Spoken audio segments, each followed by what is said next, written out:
Ngayong araw ay napakaganda na ng ating panahon. Magandang araw mga mare, samahan nyo ako ulit sa aking ganap ngayong araw. Dahil nga grabe ang ginawa ni Bagyong Uwan, ayan, napakarami talagang dahon na nalaglag. Yung tipong pahirapan ka talagang magwalis dahil wala nga ikaw walis. Dahil maganda na ang panahon, ayan, may chance na tayo para makapaglaba. 2 beses na talaga ako naglalaba kada isang linggo dahil para hindi tayo matambakan sa sampayan. Thanks God at hindi talaga nabale yung aming kaisa-isang sampayan.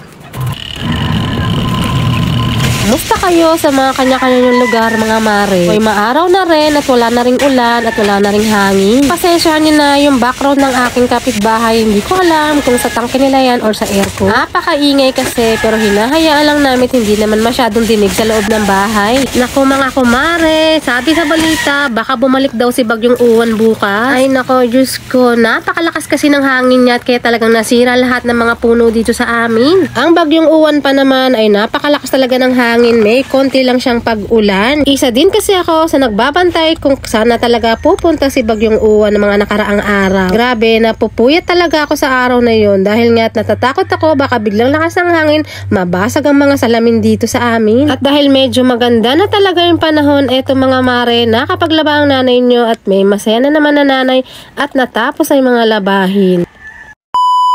Pagkatapos palabas, eto, a day in my nanay life again, nanay routine. Alam kong nauumay na lang kayo namin sa araw-araw at paulit-ulit lang ang aking mga ginagawa dito sa loob ng bahay. Sa totoo lang, pag solo mo na yung mga routine mo, talagang napakadali na lang sa'yo at easy na nga lang. Pero maraming salamat sa mga nanonood or napapadaan ng saglit dito sa aking eme vlog. Ginagawa ko po talaga to, pero meron akong babalik-balikan balang araw. Ina-upload ko rin to sa Blue App at sa YouTube. Hello mga mi, kung gusto nyo akong i-follow o i-subscribe doon sa aking mga social media, ipopost ko na lang dito. Dahil hindi nga ako palalabas na nanay, kaya eto, eme vlog lang ang aking ginagawa. At dahil nga umulan dyan sa labas, kahit terik ang araw, ayan, sinampay ko muna dito sa loob ng bahay. Wala rin naman akong no choice at wala rin kasi kaming bubong sa labas at wala rin kaming gate. Pero maya-maya umaraw na, kahit umaambon, o diba, ganyang kaganda talagang weather dito.